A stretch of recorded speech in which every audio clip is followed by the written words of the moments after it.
వింధ్యపర్వత శిఖరాల దగ్గర నిలబడ్డాడు. వింధ్యపర్వతానికి కిందకి దక్షిణ దేశం, పైకి ఉత్తర దేశం. పూర్వం ఔత్తరాహులు అంటే ఉత్తర దేశంలో వాళ్ళు వ్యాకరణం నేర్చుకోవడానికి దక్షిణానికి చిదంబరం వెళ్ళేవారు. చిదంబరం నుంచి ఉత్తరం పాటలీపుత్రానికి వెడుతుండేవారు.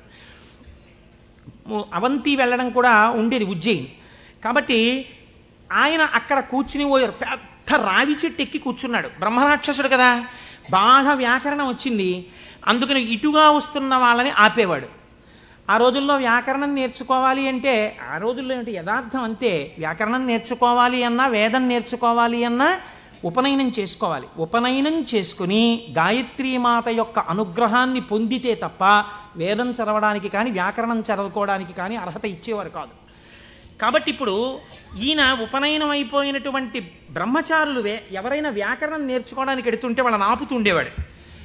ఆపుతూ వ్యాకరణ సంబంధమై పతంజలికి మాత్రమే తెలుసున్న ఒక గంభీరమైన లోతైన ప్రశ్న అడుగుతుండేవాడు.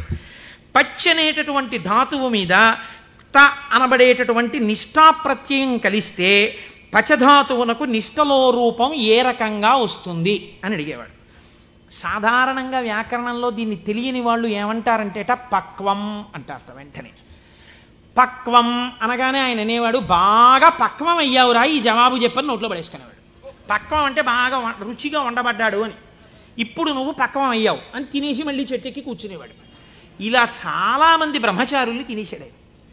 తినేసి కూర్చుంటే గగ్గోలు పెట్టడం మొదలెట్టారు. ఈ బ్రహ్మచారి ఎవడో అక్కడ కూర్చున్నాడు, బ్రహ్మరాక్షసుడు, వాడు వ్యాకరణ సూత్రం అడిగి తినేస్తున్నాడు. పతంజలి మహర్షి చూశారు, అయ్యయ్యో వీడికి నేను యోగ్యుడైన వాడికి చెప్పరా అంటే వీడికి ప్రశ్న అడిగి తినేస్తున్నాడు, వీడికి నేనే వెళ్ళి శిష్యుడుగా మళ్ళీ వీడి దగ్గర నేర్చుకుని వీడిని ఉద్ధరించాలి అని చంద్రశర్మ అన్న పేరుతో బ్రాహ్మణుడయ్యి ఆయన వచ్చారు. ఆయన వస్తూ ఉంటే ఈయన ఆపాడు. ఆపి మళ్ళీ ఈ ప్రశ్న అడిగాడు.